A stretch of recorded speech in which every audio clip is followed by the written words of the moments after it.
I landed in Da Nang, and in Da Nang, it was like that was the airfield where you went home from, and I knew I was safe. Da Nang was very well protected.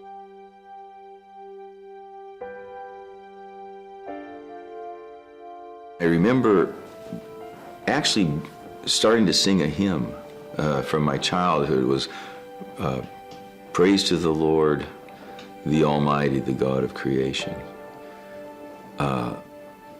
O my soul, bless him, for he is thy strength and salvation.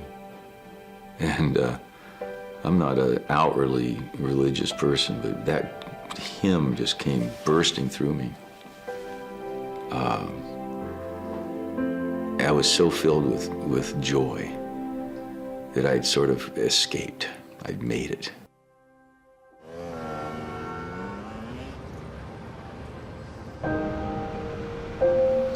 It was a freedom bird, an angel. This angel coming out of heaven to bring me back.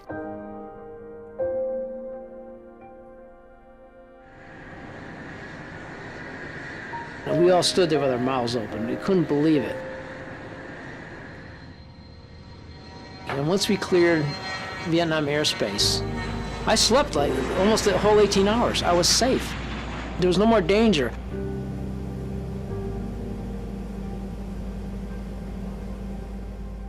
The reverse thrust came on. We knew we were down.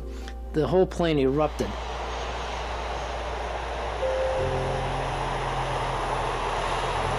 As we taxied to a stop, the pilot turned off the engines, and he said to us, "Gentlemen, this is my 7th return flight from Vietnam, and I never get tired of saying this. Welcome home."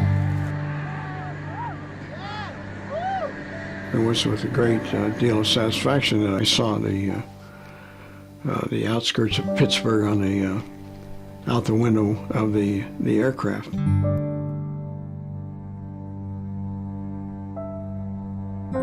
You know, it was a sense of relief to have completed the tour and to be at last back in the States.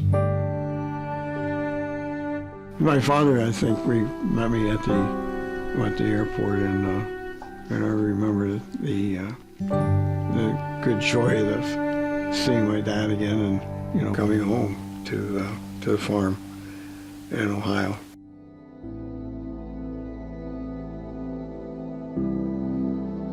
So I'm in Connecticut. I'm walking through the airport that I left on, and I just felt like $1,000,000. I'm strolling down through the terminal.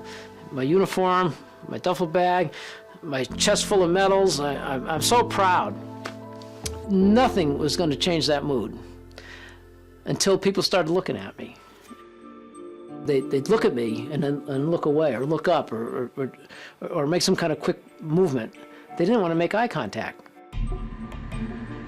My brother was going to pick me up, and he picked me up in the airport, and tearful reunion. And then he said, "Well, we got to go outside now." And he said, "I got to warn you, it's not going to be very pleasant out there." And I said, "What?" And he said, "Well, there's kind of trouble with protesters." And I thought, "Oh, trouble? I just came from Vietnam. What's the problem?" All the seats were being filled, except the one on my left and the one on the right. People would rather sit on the floor or stand up against the wall than sit next to me. I never felt so alone, so unwanted, uncared for in my life. All that proud patriotism I felt was just being drained away. We go out, and we got in his car, and these protesters were pounding on the car with the bottoms of their signs, and they were shouting at me, and they were pounding on the window and snarling and calling me names, and that was my welcome home. I was just sort of stunned. I just had to go home and get out of that uniform. Something I was so proud of had become something to be ashamed of.